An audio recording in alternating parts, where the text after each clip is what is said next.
En su libro Mundo Fugitivo, Michael Green hizo una observación acerca de Confucio y Cristo, y creo que esto nos ayudará a enfilarnos en nuestro curso de pensamiento en esta lección. Él dijo que si alguna vez pudiera comprobarse, más allá de toda duda, que Confucio nunca existió, que el confucianismo sobreviviría de todas maneras. Esto se debe al hecho de que el confucianismo, como filosofía, no fue construido sobre el hombre, sino más bien construido sobre sus enseñanzas. Y este, más o menos, es el caso de todas las así llamadas grandes religiones del mundo, con la excepción del judaísmo y el cristianismo.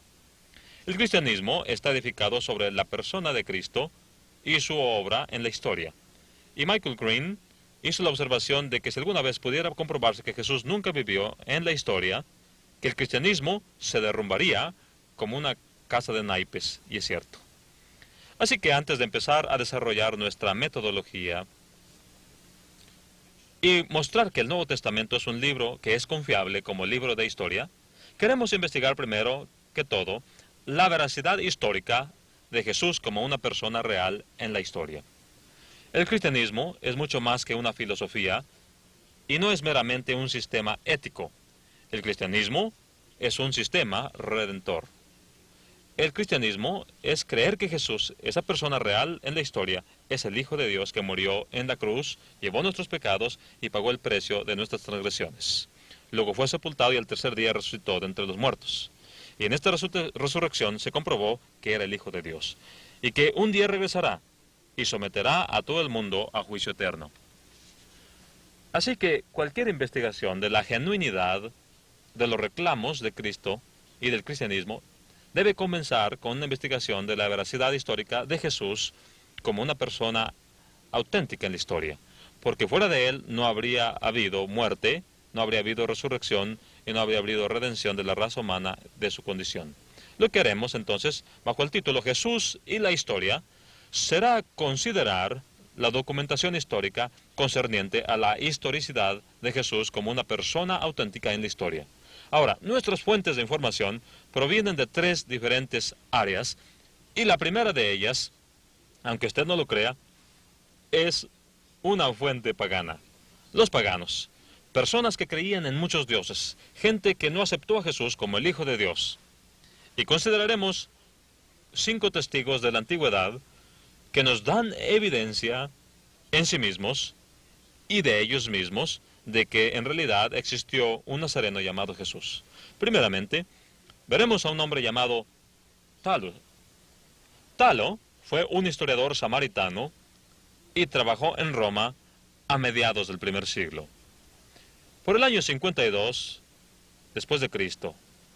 Ahora no tenemos la historia de Talo, pero había otro hombre que era muy cercano a él. Su nombre era Julio Africano.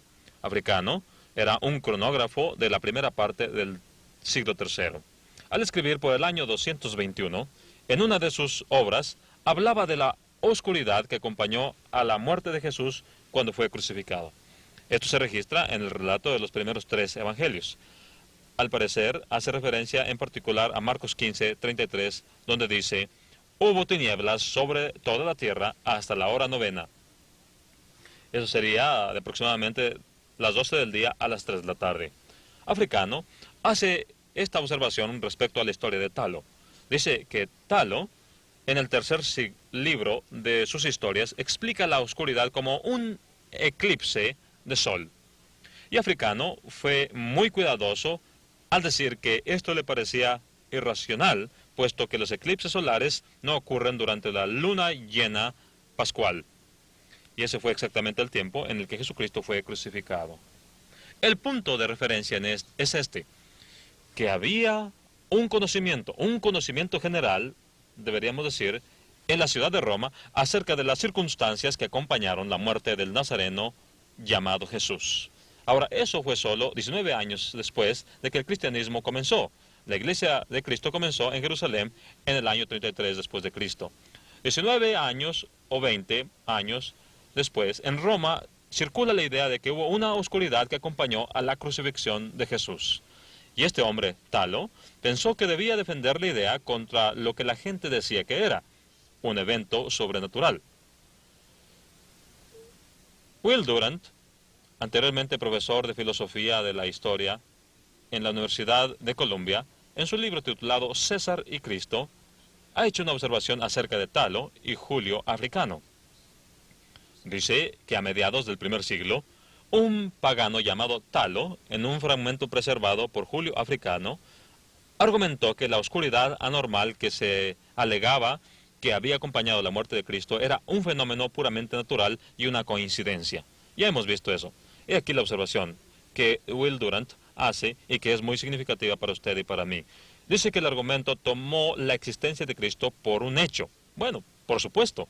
Y así el otro, el pagano Talo, nunca negó que Cristo hubiese existido. Él simplemente dijo, la oscuridad que se dio durante la crucifixión fue un fenómeno natural. Probablemente fue un eclipse solar. El punto es, como Durant lo establece, que él daba la existencia histórica de Cristo como un hecho. Y Durant hace esta observación. Como usted sabe, en el primer siglo el cristianismo tenía muchos enemigos, aún desde el principio. Pero Durant hace esta observación basado en su investigación. La negación de la existencia parece jamás haber ocurrido, aún en el más enconado oponente del cristianismo, judío o gentil. Nunca se les ocurrió a los enemigos del cristianismo argumentar que Jesús nunca vivió. En lo que a ellos concernía, hubo un nazareno auténtico llamado Jesús. Él vivió, murió, y su muerte fue acompañada de una oscuridad sobre la tierra.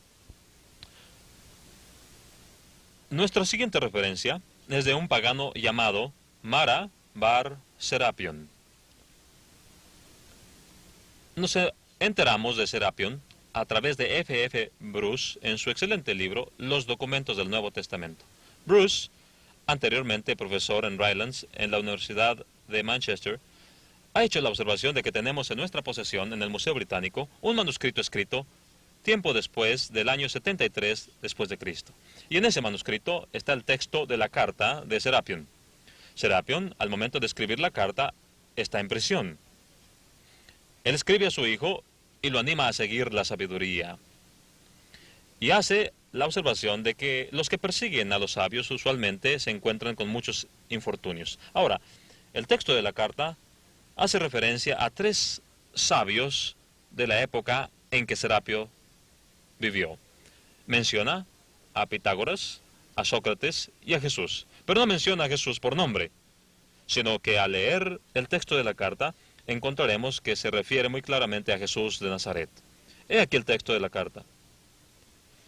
¿Qué ganaron los atenienses con dar muerte a Sócrates? Hambruna y plaga vino sobre ellos, como juicio por su crimen. ¿Qué ganaron los hombres de Samos al quemar a Pitágoras?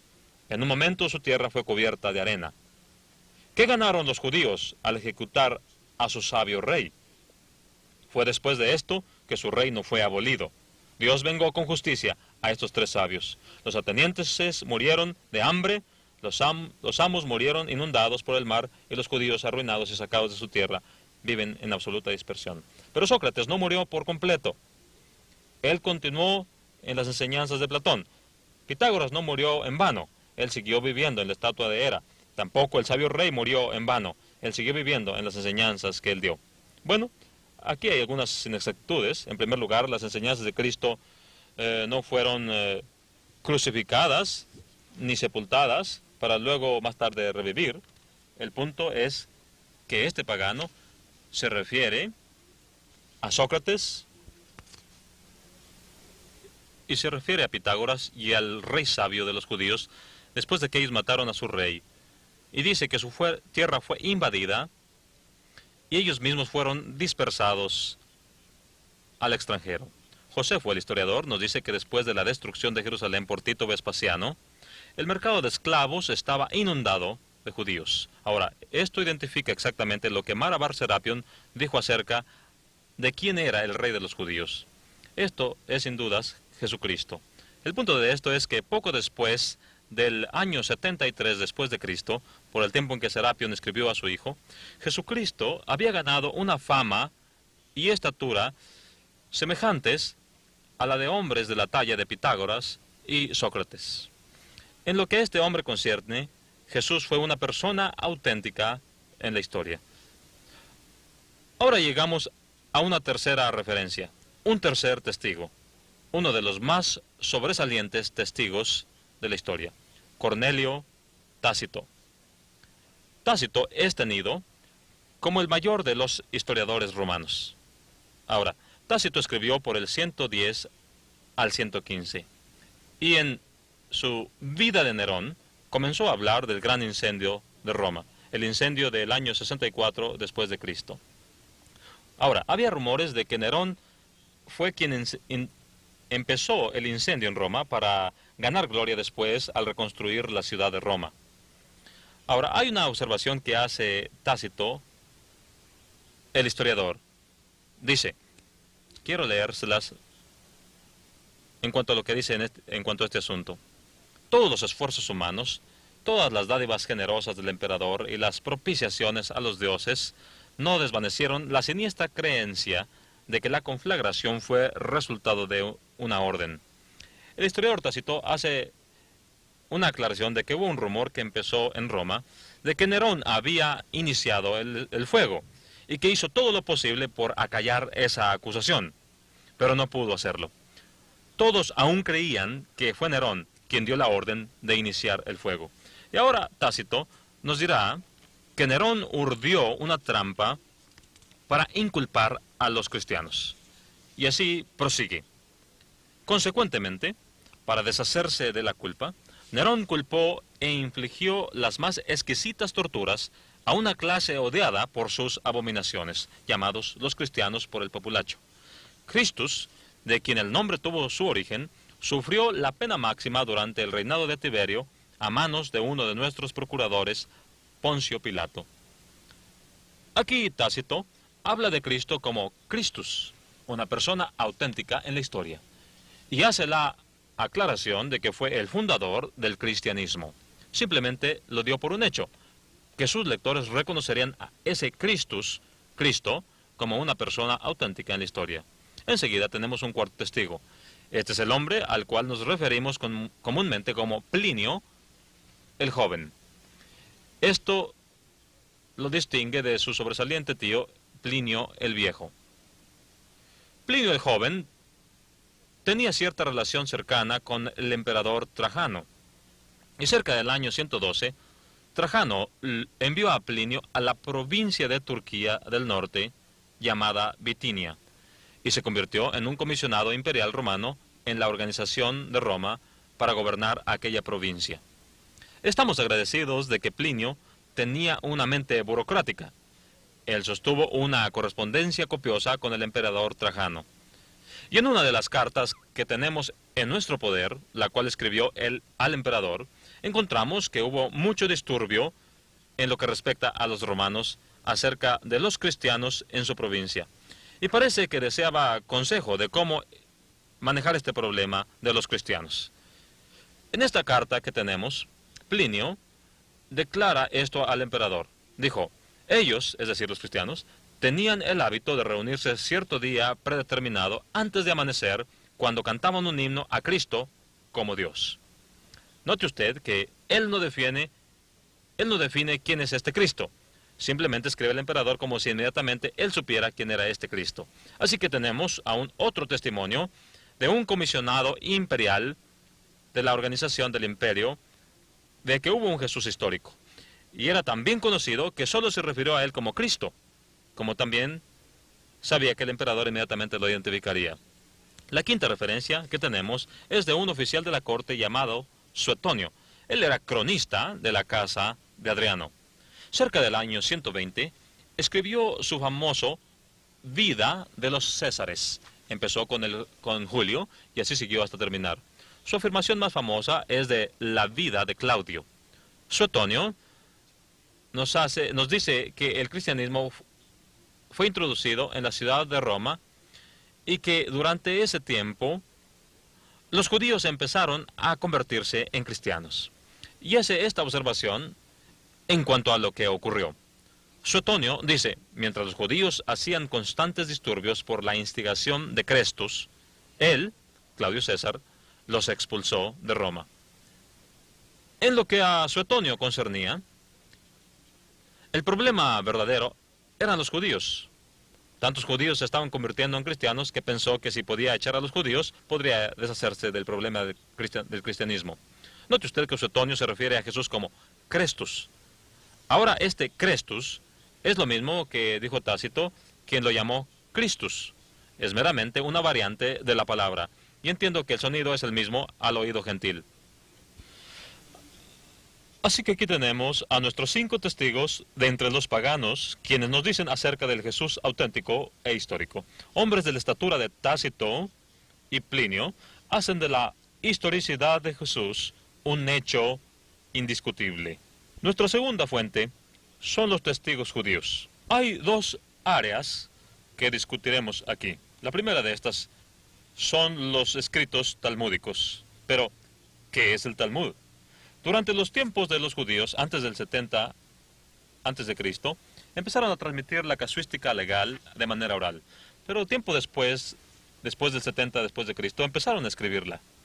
Y la escritura de esta ley de casos se llamó Mishnah. Y esto vino a ser un objeto de estudio y objeto de muchos comentarios judíos. Los comentarios fueron llamados Gemara. Ahora, los comentarios junto con la ley de casos fueron escritos y esto nos da los escritos talmúdicos. Ahora, he aquí lo interesante de esto.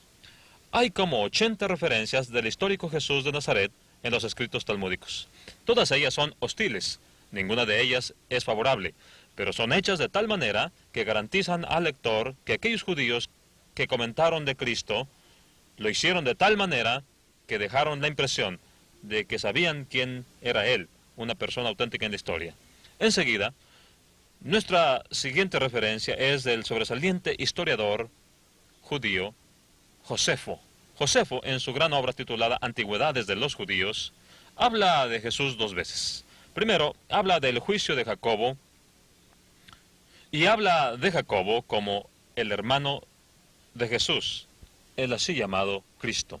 Él habla de tal forma como si esperara que sus lectores creyeran que hubo un nazareno auténtico llamado Jesús. Y posteriormente habla de Jesús como el hacedor de obras maravillosas. Un hombre, dice, si en verdad le podemos llamar hombre. Y agregó que fue el fundador de una tribu llamada los cristianos. Así que Josefo habla 2 veces de Jesucristo.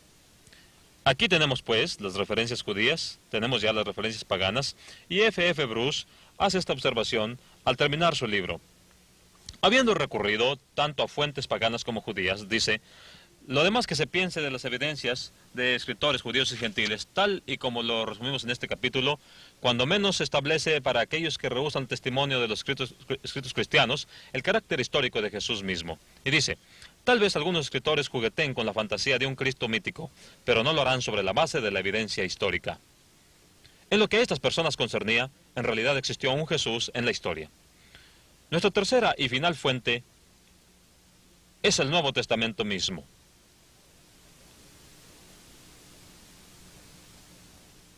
Ahora, sea cual fuere el criterio aplicado a las historias antiguas, como las de Josefo o de Tácito, cuando este criterio es aplicado al Nuevo Testamento para demostrar su integridad y su genuinidad, su confiabilidad, el Nuevo Testamento pasa a ese criterio también como cualquier historia clásica que poseamos el día de hoy. Así que el Nuevo Testamento es un registro que nos habla de Jesús, un Jesús real e histórico. Así que el Nuevo Testamento, si fuera el único documento que tuviéramos en nuestro poder que hablara de Jesús, sería totalmente adecuado para probar que Jesús fue una persona auténtica en la historia. Will Durant hace esta observación después de investigar todo el material concerniente a la historicidad de Jesús. Dice que si no llegamos a la conclusión de que Jesús de Nazaret fue una persona real en la historia, tendremos que tomar la hipótesis improbable de que Jesús fue inventado en una generación. ¿Cómo inventa usted a Jesús y al cristianismo un mito del tamaño colosal del cristianismo en una sola generación y lo hereda a una generación mejor informada? La única conclusión es que hubo un Cristo auténtico y que estas fuentes, las fuentes paganas, las judías y el Nuevo Testamento, son fuentes totalmente confiables para decirnos acerca del Jesús histórico. Ahora bien, El hecho es que se nos habla de Jesús por medio de fuentes favorables y hostiles, y que son de tal calidad y de tal cantidad que hacen de la existencia de Jesús un asunto indiscutible de la historia. Will Durant, después de considerar las referencias históricas de Jesús, concluye esta sección de su libro haciendo la siguiente observación. Dice, los esquemas de la vida, carácter y enseñanza de Cristo permanecen razonablemente claros y constituyen la característica más fascinante en la historia del hombre occidental. Durant hace obvio el hecho de que hubo una persona real en la historia que tuvo tanto impacto sobre el primer siglo que ha perdurado a través de los siglos aún hasta el día de hoy. Todas juntas, desde las fuentes paganas, las fuentes judías y el Nuevo Testamento mismo, concluimos que hubo un Jesús auténtico, un Nazareno auténtico. El cristianismo basa el todo de sus enseñanzas sobre la realidad de ese Jesús de la historia.